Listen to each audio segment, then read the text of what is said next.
the search engine. So this is not even one. So basically, and as far as I understand, that's what the majority users over there are using. So what I was getting was just Google, basically, Google searches.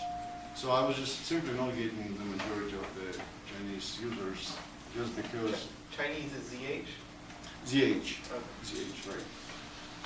Just because the search engine is not picking up that website. And I'm not sure why. It could be because it just takes forever to pick up anything, or it could be because they're very particular about domain name, so it has to be in Siena for it to be. Yes, sir. How much did your overall traffic and overall revenue go up? Do you cover that later? Huh? Do you cover that later on? No, it's the overall traffic was about 5,000 visitors per month. So Was that before or after? it was after. So before it was whatever it was. So it wasn't a very large enterprise. That's why I have very low numbers for Russian and Korean. It's just almost negligible. So yeah, Korean and Russian it's just not the right domain and not the very popular languages basically.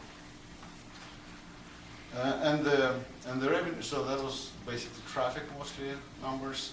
And the revenue-wise, the Portuguese and Spanish, although they were pretty high on traffic, they went down. They were not as high on revenue, and that's because of the reason I was mentioning earlier. It's just Brazil is not as rich of a country as United States or Australia, right? So you just the RPMs are just low. So and if you look at French increase, you can see that even though the traffic was not as significant, the revenue was significant. And again, I believe that is because that is a wealthy country, and the revenue was there. Hey, I'm sorry. The Brazilian economy is supposed to be doing really good right now, right? Yes. So, I mean, I think that that's an overgeneralization. I don't mean to. Yeah. No, it is an overgeneralization, but an economy doing good and the amount of money a person over there can spend is still valid, right? So, for example, an average GDP per person in the United States is like 55,000. In Brazil, it's probably 15. So it doesn't matter how good the economy is doing, they still don't have that much spending money. So that would result in lower everything. But was that actually coming from France, is that a generalization you're making to just French?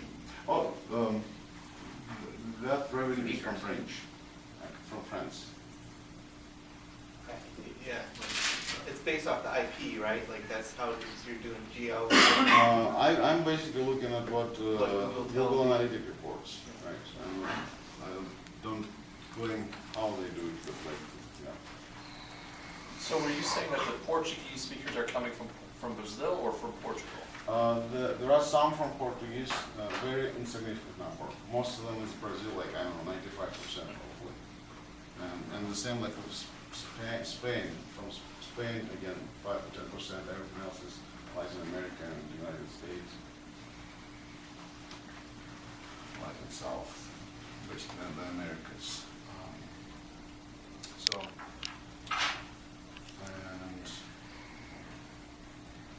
So the similar thing we can see for the Chinese hotel, very low revenue, and if you look at the German one, it's very low, but yet it's consistent with the French. So it's like the revenue increase was actually higher than the traffic increase.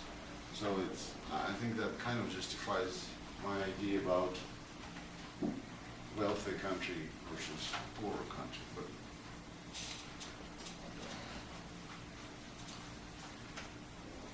so, conclusions. By localizing the web resource, I was able to increase the traffic by folds, and the website revenue increased by 100%. If your content domain is generic enough, localization will make sense as well. I can claim from my experience that that first table of language popularity is not a good predictor of successful localization. Amount of web content in a particular language is not a good predictor of success. Domain relevance is a much better predictor for web traffic increases, on the other hand. And again, that I could see that in my results, localization-related traffic does not always ensure good monetization. Try and see.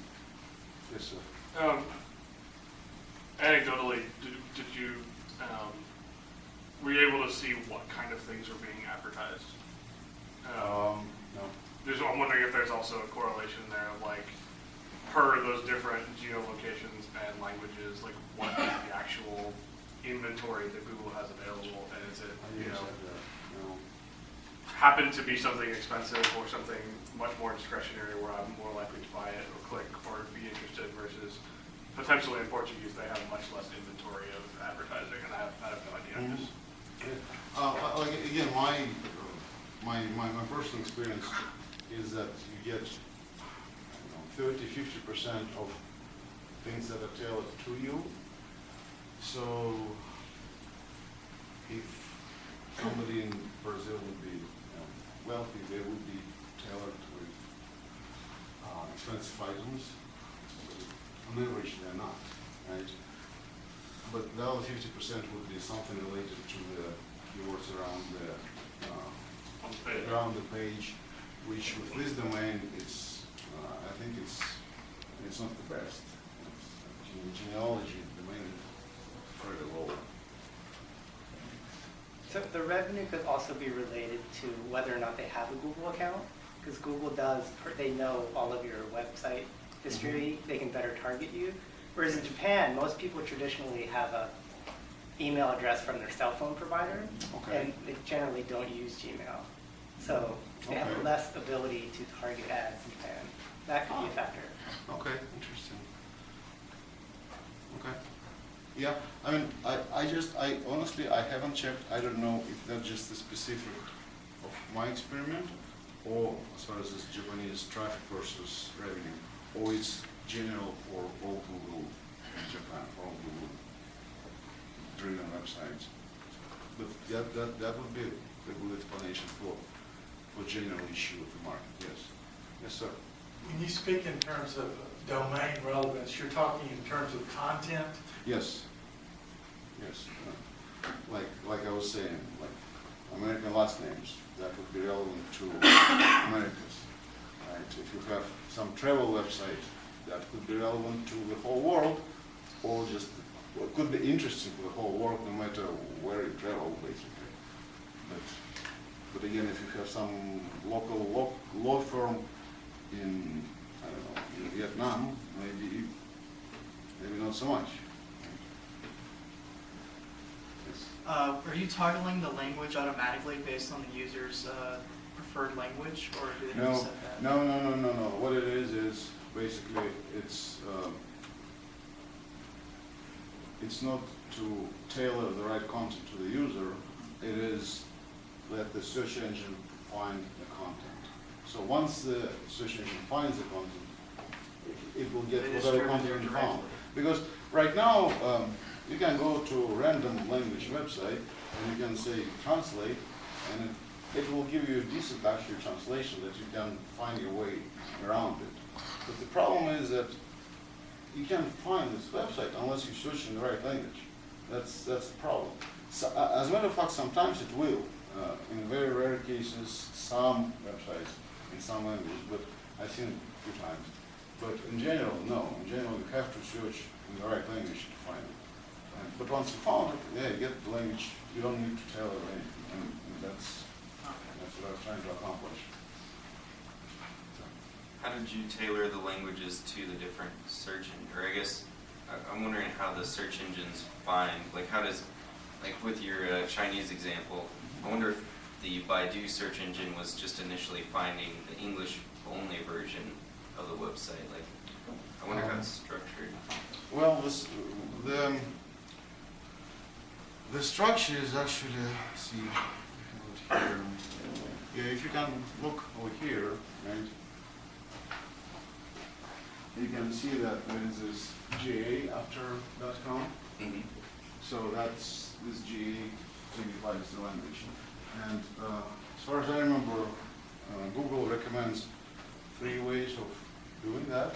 And one is you just get a subdomain, and by subdomain, then you use this GA or CN for Chinese, for example. The other one is exactly that, so you just put the subdirectory with the country or language, I forgot, directory. And there's a third one, and I forgot what it was. What's the content negotiation? Where you use I- accept headers, accept language? That's what I was thinking. Robots, maybe? Like, update your robots? I mean, honestly, for other things I saw about particularly Chinese domains, they just say you have to be on CN domain to be picked up by the search engine. So that might be the other option. But this is that's the proper way to do it, basically, and it's the easiest way to do it as well. And So as a general consideration for the Chinese in particular, I mean, there's all kinds of variants of Chinese. And I'm wondering if simplified Chinese is the right way to go, or if you've got to target all the Chinese variants that there are. so there are 2 main ones, right? The simplified and no traditional. Maybe it's Mandarin as well, but it's traditional and simplified. And simplified is used in the mainland China, and traditional Taiwan, Hong Kong, and Macau, probably those 3, and Singapore. So I deliberately went for mainland just because the population numbers are bigger, right? I mean, that's a much bigger market, basically. But yeah, if, again, like as far as the Chinese languages, they say if you're doing business in mainland China and Taiwan, you have to go with 2, right? Yes, absolutely, that's what they say. Is there a different, like, 2-letter designation for the other dialect? The dialects are spoken. There's only 2 writing systems. Like, if So there's like hundreds of spoken systems, but they all use the same one of the 2. like CN, like /CN versus slash something I don't else? believe there's any other domains. No, the domain name would be the same, but the language, I forgot. It would be different, yes. It would be different. But again, like, the one that I picked is the bigger one, and I was thinking about, the traditional one just because, again, it's a little bit richer than the mainland, but I decided to go for quantity.